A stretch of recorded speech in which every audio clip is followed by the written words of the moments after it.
All right. Thank you, everybody, for having the patience, especially Michael, for letting me get home, get adjusted, set up. Um, Happy Friday, everybody. Um, I'm so glad that everybody is here. Hopefully, everyone is happy, safe, and COVID free. For those of you who are not doing well, again, we want to send our prayers and good vibes to you so you can feel better. But good evening, everybody. It is about 5 o'clock. It's Friday, February 18th, 2022. Welcome again back to Project We Inspire's Facebook platform and YouTube channel. My name is Rachel Mai. I'm a Yang and I'm from Sacramento, California. I'm the founder, host, and creator of Project We Inspire. So, for those of you who are returning or coming back, thank you so much. We want to genuinely thank all of you for supporting Project We Inspire and PWI's mission and vision. Our goal here is to share unique individuals like Michael, like Brian, like Chance, like Coach Dennis, Steve, their journey of what they overcame, their barriers, challenges, and struggles, and how they reached and accomplished their dreams, their goals, and passions. So we hope that each journey that you hear will give you insight, motivation, and of course, inspiration to achieving your own goals, dreams, and passions. So, yesterday, as you guys saw, I had the opportunity to speak with Michael's brother Brian, and I just heard from Brian that Michael is actually in Ohio. Is that what he Yeah. said? Okay, Yes. okay. So I didn't know that until last night. So I thought they were in like the same state and house and everything, but he's in Ohio. So we'll figure out why Michael is in Ohio right now. But I just want to say that I feel so honored and privileged to talk to the first and second um, Hmong American professional soccer players. I didn't even think that we had any young adults right now that are representing us, our community. So I'm so grateful. Welcome, Michael, to Project Inspire. Thank you for taking the time to be here with us. Thank you. No problem. It's a pleasure. So I just want to say that just like our interview from yesterday with Brian, I'm going to ask you about your childhood, you know, some of the models you grew up with, mentors, and so you're going to share a little bit more about yourself. For those of you who would like to ask questions or get to know Michael a little bit more, feel free to let us know where you're from. Give us a shout out. Let us know if you can hear us okay. Please ask appropriate questions because I know that sometimes people might ask, who is he dating? Does he have a girlfriend? All these things. But you know what? I'm going to leave it up to Michael and he can answer the questions. But tonight we're going to focus about Michael's background and where he came from and stuff. So, Michael, tell us a little bit about, where you grew up, a little bit about your childhood and what happened to you were growing up and what got you to where you are today. Well, my story growing up is similar to Brian's, if you guys heard. Obviously, watching Shaolin soccer and stuff like that is kind of what started our passion for soccer. Mm-hmm. And, we just grew up playing locally in Park and Rec and just having our dad train us and trying to just improve every year. And eventually we started our own club, St. Paul United, Mm-hmm. in like 2005. And then just growing up, it was just trying to have fun and just enjoy the game because it was something I loved doing. And I always wanted to, try and just be better every single day. Mm-hmm. And whether that's just trying to beat my juggling record or something like that, I would try and go out to the backyard and do that. And that's kind of how, I started playing, and my like passion for the game just kept growing like more and more every year. Yeah, that's so cool that you and Brian grew up with a dad that played soccer because I know my dad played soccer, but it's not easy being out there. So you mentioned a term. Did you say, uh, sorry, I don't know, Juggling. juggling? So I was going to say, I'm going to mess it up. I'm going to mess it up. Oh, curious, what exactly is juggling? So it's like you just try to keep the ball up in the air, like that's it. You don't let it hit the ground, yeah, and With you your just try to, feet, right? yeah, Not with with your your feet, hands. with your feet. Okay. All right. Well, for those of you who don't know, I'm still learning about all the sports in all the fields. And so I don't know all the terms, but that must have been so cool being young and learning how to juggle with your feet and the ball and stuff. So since you guys mentioned about your dad creating St. Paul United, and you said here that you were 12 years old when your dad first right around 12, or how old were you when he first started the group, the soccer I was group? 5. You're 5. Oh, okay. So you were 5 years old, and so you grew up pretty much being in it. But you mentioned here that at 12 years old, you played for the top league for youth players, U.S. Development Academy. So please share with us how you got into that top league with the youth players, and what is the U.S. Development Academy like compared to like the St. Paul United group? I was actually 14 when I joined that league Oh, because yeah, okay. that was the year I was like actually able to go and play there. But Mm-hmm. that league compared to St. Paul United is just a league where all the top clubs in the nation play in, and it's in that when you play that league, you don't get to play high school soccer and stuff like that. You have to play all year round, and high school soccer is usually during the time where your season starts for your club and stuff in that league in the development academy. So I never had the opportunity to play high school soccer, and yeah, that's just kind of how my club career from 14 to 18 went. I just started at Minnesota Thunder Academy, and then I went to Shattuck St. Mary's, which is like a boarding school, Mm-hmm. and I started my junior year and finished out my high school year. Oh, wow. So do you, from your experience, do you normally play locally and then they recruit you, or how is the recruiting like? Because I'm curious to how do you get into a academy? For Minnesota Thunder, I used to play for them growing up, Hmm. so they already knew who I was, Hmm. and it's they have tryouts. Like it's not like they're really selective on who they want to bring in. Like they have Yeah. open tryouts. Oh, not open tryouts, but like tryouts where people can come and like showcase their talent, and Hmm. they just pick from a group of guys there. And then the way I went to Shattuck, we actually were in the same conference as Shattuck because they're also from Minnesota. Yeah. So we played them, and I did really well. And I just thought that it'd be a good move for not only like soccer wise, but school wise too, because it's a really prestigious school. Hmm. So it was easy for me to go there because the coach knew who I was, and um, whenever I played against them, I did really well against them. So it was easy for me to get in because he put a word in to help me get into the school as well. So Yeah, I'm really learning a lot about that from your brother and you, is that coaches will come out and watch you and put in a good word for you, like a professional reference when you're looking for a job. So I'm curious too, here that, when you were talking about, getting into the US national team in the same year, how many hours and dedication do you put into every week, because I can only imagine all the hard work that goes into it. And you were 14 years old. Um, how did you balance what home life, school, soccer on a national level? Like, how was that like?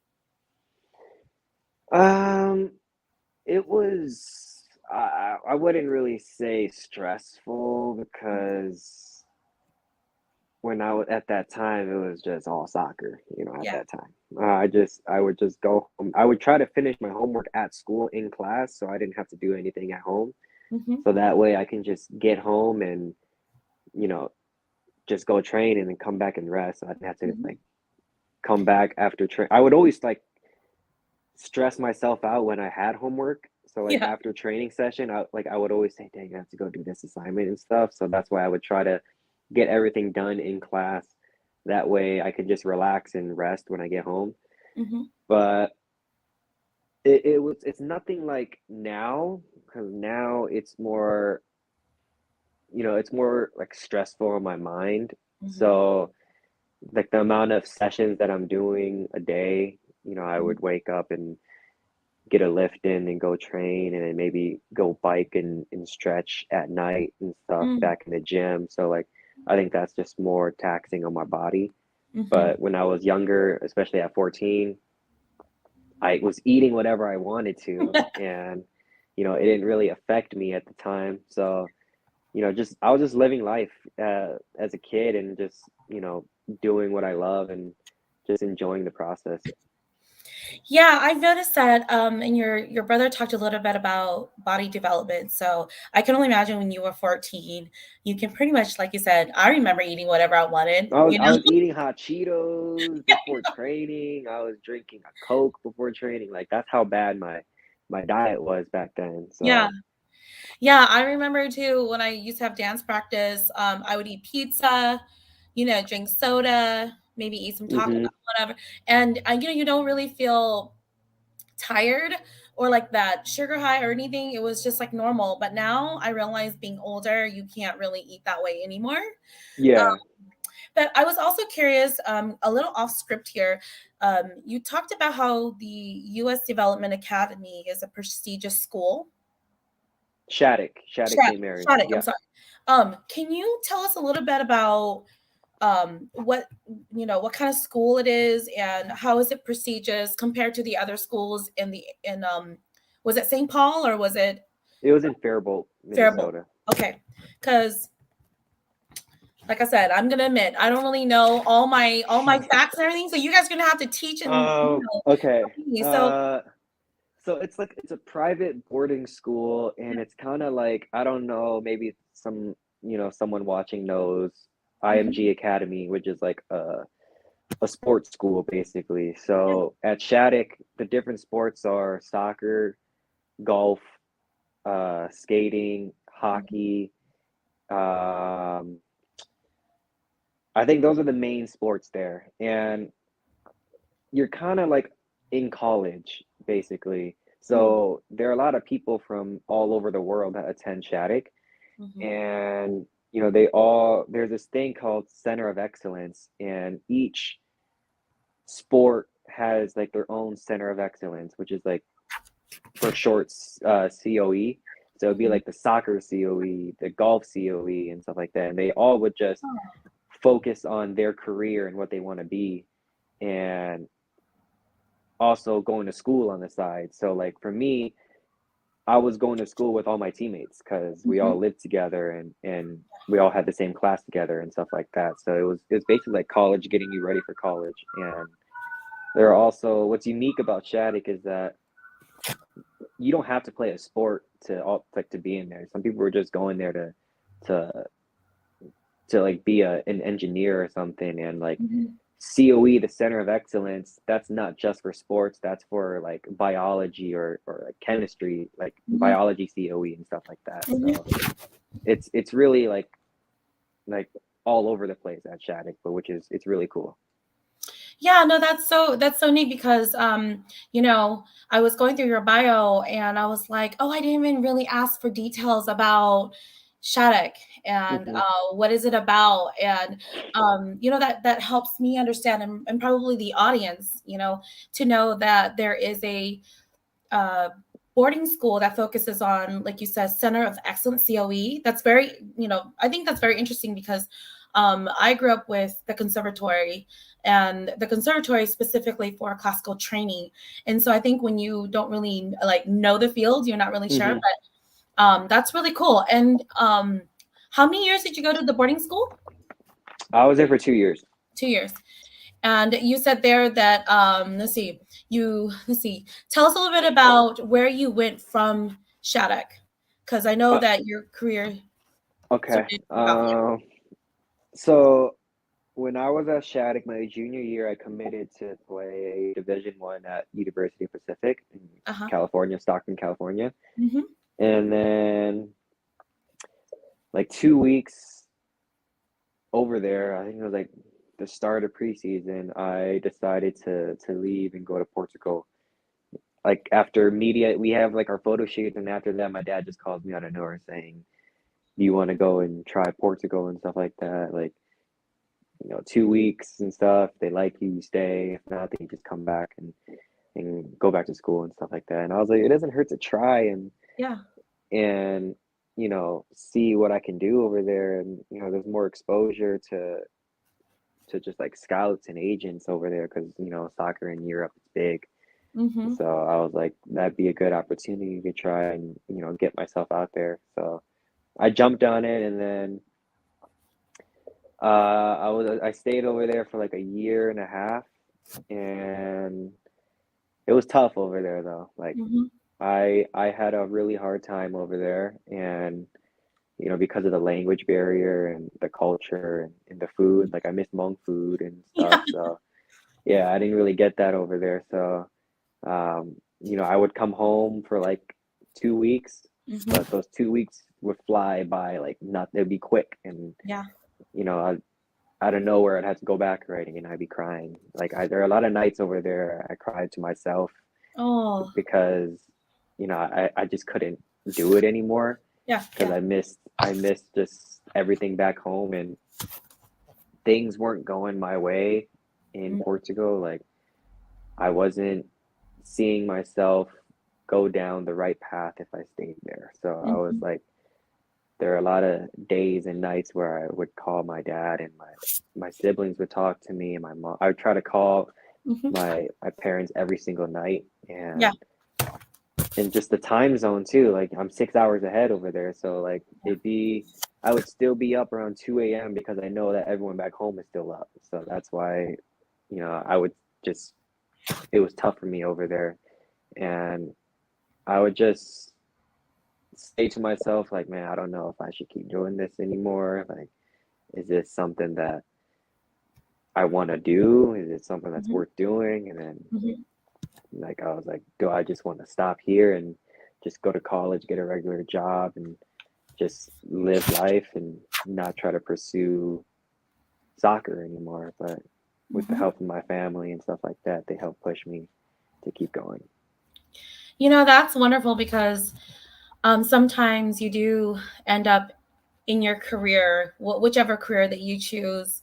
And you know how like you had went to University of Pacific, which I want to say a shout out to UOP because I went there for 5 years. So um like I was sharing with you about how wow, I can't believe that you had gone to UOP to play there, and then you had an opportunity to go to Portugal. And I actually knew a few friends that actually went to Spain and were foreign exchange students, and they were really scared too, and they were homesick. So um, given that you were there and you had moments of where you were not sure about your career and stuff, what were some lessons that you learned to push yourself forward? Because being homesick and then not being comfortable because there's a language barrier, culture barriers, or whatever that you were facing. How did you get yourself through on your own? Like, what did you tell yourself to push yourself through? Because that's hard, at a young age. Um, I told myself that doesn't work here. I mean, there's someone out there that's gonna like what I do and Hmm. see, something in me. I just need to find that right person. Hmm. And it was I just kept saying that, I have what it takes to make it at that level and play, and just telling myself that, you know, you can keep going and just try and, focus on what you can control and stuff like that. So that's what I kept telling myself every day. And plus I had a friend over there that was with me that was also from Minnesota. We both were going through a hard time over there because we both wanted to make it like really bad. Like we wanted to just a better life for ourselves, and we wanted to like achieve our dream of going professional, and we would also just help each other and push each other to try and get better. And whenever we knew that the other person was, depressed and sad, like we would try to pick each other up and, just tell them that, just remind them of the player they are and like what they Mhm. can do on the field to like just stop them from, flying back home, buying a ticket to Mhm. fly back home and stuff. So Yeah. that's kind of what helped a lot over there. Yeah, I think that the audience and like our community would like definitely learn from that too, because it's important when you're far away from home that you have a friend to push you and to be each other's support system. Because, when you're close by, like in the States or, nearby, you definitely can just have your family and friends close by to support you. But I'm so glad to hear that you had a friend to push you, to remind you the kind of player that you were.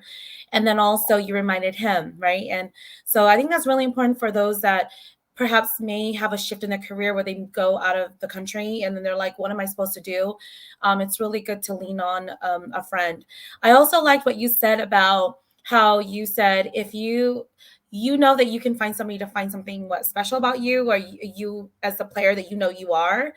I think that's really important too. Sometimes I think when you are amongst maybe a lot of people that are really super talented, you kind of forget your own abilities and how special and unique you are. So you have to remind yourself, like, it's just a matter of time of finding somebody to see what you have within yourself. So I think that's a wonderful thing that you can say to yourself at a young age, because sometimes we get lost, right? Hmm. And we just keep comparing ourselves to everybody else, like we're not as good as them or we may not ever be good enough. But I'm glad that you really had a good support system with your friend and you remained focused. So I do see here that you wrote that you came back to the States in 2019 and you signed with Ford Madison in January 2020, and you played in the USL League One, which is the third tier in the US. So for those of you who are new to the field, of soccer, I can definitely admit that I really don't know what all that means. So please share with us, what does it mean to sign with Ford Madison in the USL League One, which is the third tier in the US. Can you kind of break that down for us and let us know what that's about?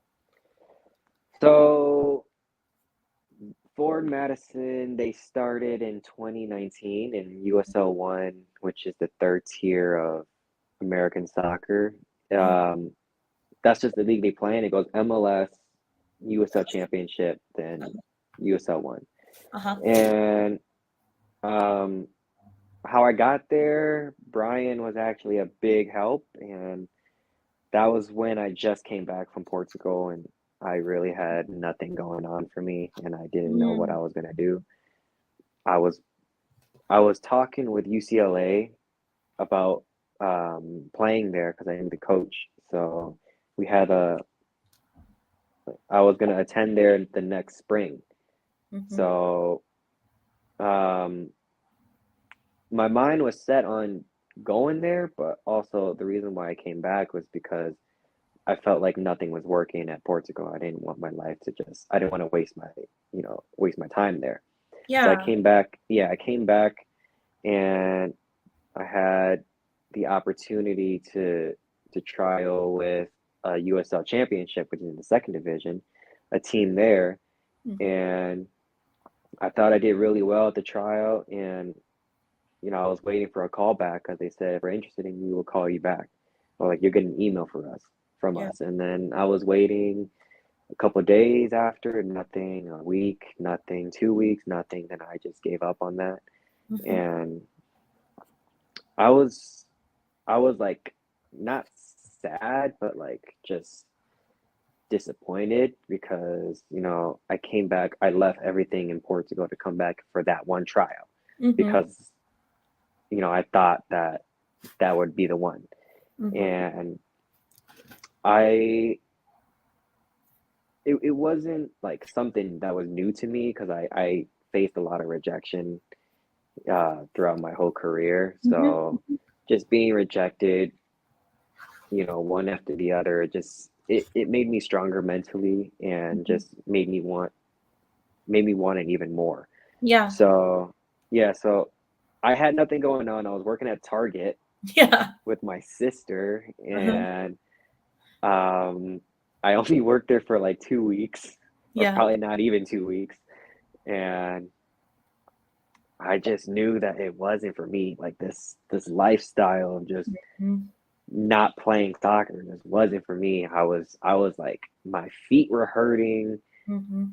Like one thing, don't wear Vans though. When you work at Target, don't wear Vans. Okay. So Good advice. Good advice. yeah, my feet were hurting all, and my legs were like sore the next day because I was Yeah. walking everywhere, and I was just like, man, this lifestyle is not for me. Like I need Mhm. to play. That needs to be my career and stuff. So thankfully, Brian, he went to a combine Mhm. and a pro combine, and one of the assistant coaches in Ford Madison was there, Mhm. and he saw Brian and invited Brian to the invite combine at Ford Madison, Mhm. and that was coming up. And my dad and I, we asked him if he can try and like squeeze me in there. Yeah. So Brian and his college coach put in a word for me, and the coach was saying to just send my resume and my highlight video, and then after I sent that, and they took me for the tryout. Mhm. And in my opinion, Brian was by far the best player at the tryout. Like Mhm. he was by And you're far referring to your brother, right? Your yeah, brother. yeah, yeah. Yes. Yeah. He was the best one. He was doing everything on the field that, no one else, was capable of doing.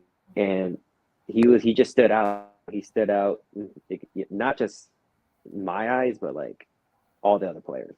Yeah. Like people were like in like they were just like wow, like what he was doing and stuff. So and but the thing that sucks is that, like I said, you meet the person at the right time. Like you need to meet the person at the right time. And Mhm. Mhm. for him, they had guys in the position that he played in. Yeah. So it was unlucky. But like for me, they needed someone like me, and in the position that they needed. So Mhm. thankfully, like I still performed over there, Mhm. but just not as good as Brian. Yeah. But but like I said, the right person at the right time. Yeah. That coach, he saw something in me that, Mhm. you know, he didn't find in any other players. And Mhm. I've had talks with him, throughout my first year there. He really believed in me, and he's one of the very few coaches that I, am really thankful for Mhm. my entire career, because he Yeah. was the only guy that was willing to take a chance on me, and give me my first professional contract. All these other coaches, before him, there was something that they didn't like, and Mm. there was just something that wasn't good enough and stuff. But he saw that that spark in me that he needed for his team, and I'm just thankful for getting that opportunity from him. And Mhm. then that's just how my career at Ford Madison started. That's so cool. And I think that as a young athlete or even as an individual, sometimes that's what it is that we have to face like so many rejections. And then, like you were sharing, that you were used to rejection, but then, you recognized that it wasn't going to stop you, and you were going to keep going. And knowing that sometimes it's just about the right time, the right person. Because you're right, is that sometimes all it takes is one person to see, like you said, that spark, that Hmm. special part about you, rather than seeing, um, those qualities that they may not feel like, oh no, I don't think that person's gonna be a right fit for our team or our club or organization or even employer. And that's all it takes, right? Is that one person sees that one spark, and then they give you the opportunity to shine and to be, the kind of player that you are today. So congratulations on that, for getting your contract with Ford Madison. Um, Thank you. yeah, and I can only imagine, like I said, being a professional athlete, because I've never been one. The most was playing recreational volleyball at UOP, and we were first, and that was because we had a lot of Hmong guys. So So I can say that the closest I've ever gotten to like being competitive in sports was we were playing against all the fraternity sororities and it was co-ed. And I can tell you that, what you learn being in a team, is just so wonderful. And then having good coaches, to believe in Hmm. you and to help you with that. So I have to say that was only like short lived, maybe a year. And then, that was it. But that was a lot of fun. I think that experience was wonderful. Um, so given that you were with Ford Madison, what were some valuable lessons that you learned? It is a little off script from that coach because I'm interested. Like, what did that coach teach you and helped you? Because it sounds like that coach really pushed you to move forward in your career and to be the kind of player that you are today. Um, he kind of said the same thing that my dad always tells me. Like Mm-hmm. he told me that I brought you to this team because I know that you can, you know, give something to this team that, no one else can. And like my dad always says, is like they signed you for a reason, so they like Mm-hmm. what you have. So Mm-hmm. just go out there and just show them, what you have. And Yeah. my coach at Ford Madison, he just the way he would talk to me and just show his belief and just say go out there and do what you do. And he, every time I get it, he just say, take them on, like, just make the game for the team basically. So Mm-hmm. that was something that gave me a lot of confidence to just go out there and have fun and just show, everyone in the league, the Mm-hmm. fans, that I can, I'm here to play, and I can go beyond this level. Mm-hmm. That's wonderful. That's really great that you could, relate to the coach, to telling you, to be the best player and to do what what you're good at and what you're meant to do, just like your dad, because it helps to have, that support, right, from your coach Hmm. and your dad at the same time. So I wanted to kind of recap on your career so far, and I say career because it's just the beginning, right? It's just the very very beginning. So you played D1 for UOP in Stockton at about 18 years old, right? Around there. You're pretty young. Yeah, I wouldn't say play because like I didn't play at all. I Oh, didn't I didn't I didn't even start the season with them, so okay. I was going to. You're going to. You're going to. And then you went to Portugal. Your dad called you and said, "Hey, there's a great opportunity." Around 18, 19 years old. And then you came back after a couple years and you signed with Ford Madison after your dad vouching with the coach to get you in there, right? To what is it? Try out with them because Yeah, so it was Brian and his college coach that put in a word for me to get into the invite combine with Ford Madison. okay. Thank you for clarifying that because I'm trying to like follow the timeline and I'm like, Yeah, how so just to clarify again, the combine or a combine, is that like is that what they call the tryouts pretty yeah, it's much? basically a tryout. Yeah. Okay, okay. So then you signed with Fort Madison. You played in the USL League One, and you were in third tier US in the US. And then you were about what 20, 21 years old at the time. So I signed when I was 19, and 19. then I just finished last year. So yeah, last year.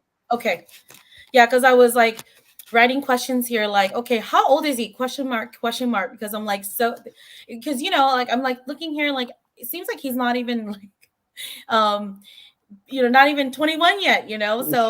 So being 19 and being a young player and having, like you said, the breakout year in your first season, you're invited to preseason camp with MLS side Chicago Fire. Is that what Yep, you? Okay, yep. all right. So can you tell us a little bit? Did you talk about that already? But the Chicago Fire MLS, like, tell us a little bit about that. Uh, so I went over there for about 6 weeks and did their entire preseason with them.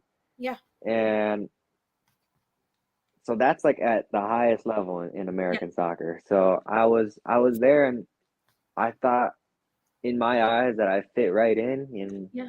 I was like, these guys aren't better than me. I can play at this level. I can play with them, and it took me like a week or two, a week and a half to really get my rhythm going and everything like that, to like, just play with the speed and everything that they play at. And once I got that, I was fine. Like I felt right in. And uh even the coach, he pulled me aside and he was like, honestly, like what I've seen from you and stuff like that, these guys here at this club, they can't even do what you do. Mm-hmm.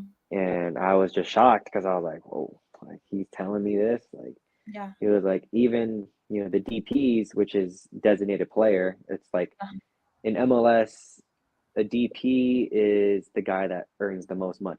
And he's the top guy on that team. Mm-hmm. And he was like, even, these DPs here, they can't do what you do and stuff. Like if it doesn't work out here, it's gonna work out somewhere else and stuff. Mm-hmm. And I was just like, man, like that's big. Like it boosts my confidence a lot. Yeah. And then the head coach pulled me aside and said, you don't got to prove anything to me anymore. You already proved it, the five and a half weeks you've been here. Mm-hmm. And it's just, a matter of time now. And I was like, I'm hoping it's a matter Yeah. of time now. But the problem is I was still under contract with Madison, and Mm. they didn't have enough roster spots. They had about almost, I think, 30 something guys like on the roster, so it was like Mhm. impossible to create room. And Mm. that was a problem. That was why I wasn't able to sign there. So I was just like, hopefully something else can happen next year and stuff. So Yeah. And and that's the thing is, I think sometimes that's what it is you go there, they see your talent, but when you're still in contract with somebody else, just like any kind of job, right? Um, hmm you got to wait until your contract is over, and then perhaps that's where you're heading to. This is your stepping stone. So I think that's great that they saw something in you and they believed in you, and that moving forward in the future, that's going to be a great opportunity for you.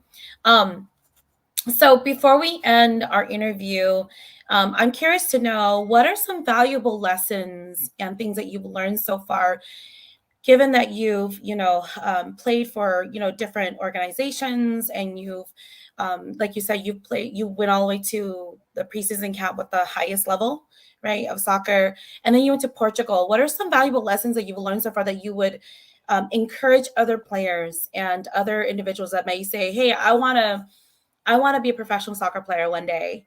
What do I need to do for myself? What are some valuable things that I need to remember? um I would say just knowing that, I think I've said it already, but just Mhm. knowing that there's someone out there that believes in you. Yeah. But I think also the number one thing is that I've learned is, what I would tell, well, I'll say it, like what I'll tell someone else is, you don't know everything, so Mm. don't act like you're a know-it-all. Mhm. Mhm. If you have advice from, your dad, your mom, or your friend, your Yeah. brother, like take that advice and try Yeah. to work on it. And don't be such a closed-minded person Mm. when you're, growing up and trying to just get better. There's always something that you need to work on, and don't Yeah. think that you're this perfect person that can do it all by themselves. I think, Mhm. um, being an open-minded and being willing to learn Yeah. every day, and to just take in criticism too. Mm. That was one thing that was big for me. I used to have trouble taking criticism from my dad. Yeah. Um, but I think that was one thing that I accepted these past few years, his Mm. criticism, and just taking it and using it as a learning tool and just trying to get better. Mhm. I think that's so valuable. I think that's so important is to have an open mind growing up, and just kind of recap what everything you said so far. Um, Definitely, for sure. Sometimes you think you know it all and you think you have all the answers, but really sometimes you don't. And then learning from everyone, especially the criticism we get from our dad. Like when my dad was, he's still alive. I remember he would say some things to me and I'm like, yeah, right, whatever, you know? Mm-hmm. But like you said, I think it takes time for us to take, their criticism in, not personally, right? Not internalize it, Yeah. but to be like, oh, okay, that makes sense. The reason why he's telling me that is because he sees that I could grow, I could be Yeah. better, and it's Mm-hmm. not a personal attack. And I do see that. I think when you're a young athlete or a young professional, you don't really think that you have a lot to improve on, but they've been, what my dad would say, I've already been through it, I've already seen it, and I could Yeah, see, that's exactly what my dad says. right? Yeah, I've already exactly been what he through it. said. Good talk, good talk, good walona, and good poke na, so good care no good la tona. So I remember just many of the days that my dad was like, I already been there, I've already done that. Mm-hmm. So that's so valuable because again, young adults or young people or just people going into the field, they might just think like, oh, it's just but really it's that they're trying to truly help you to become a better person, better player, a better in general, just professional person. So I'm so glad that you've learned all those lessons, and um, you're still so young. And like I said to Brian the other day, I am looking forward to seeing both of you accomplish more things. I can't wait to invite you guys back like a year from now, a few months from now, and then we're gonna check in, and then you guys are like, "Oh yeah, I've already done this, I've already done that," and I think that's the beauty of the journey is being able to grow and learn from all these different opportunities that you guys have had so far. Again, I want to thank you. I want to thank your brother, your dad, your family, and all the people that supported you and you guys to being a representative or Hmong American community, to being our, the first and second professional soccer players. I think that is definitely something to be proud of and to continue pushing forward. And I am very much looking forward to seeing both of your careers flourish. And I can't wait to see more things. Was there any last things that you would like to say to the community, the youths, your family, or anyone before we go? I think I said it all. Okay. All right. Well, for those of you who tuned in, thank you for watching and thank you for being here with Michael and myself. If you guys have any questions or anything, I do realize that today is a Friday and this is a 3-day weekend. So maybe some people are already out and about traveling or they're not even home from work yet. So if you guys have any questions or anything, please feel free to, write comments, questions, and then Michael and I will get back to you guys. Thank you guys so much. And thank you so much, Michael and your brother, your family, for allowing us to interview. Have fun in Ohio. And, have fun with your career. We can't wait to see, what's next for you guys and check in back. So please keep us updated. Sounds good. Thank you. Appreciate it. Thank you. Well, everybody have a good night. Be safe. And we will have more interviews in March. So thank you so much and have a great night. Thank you.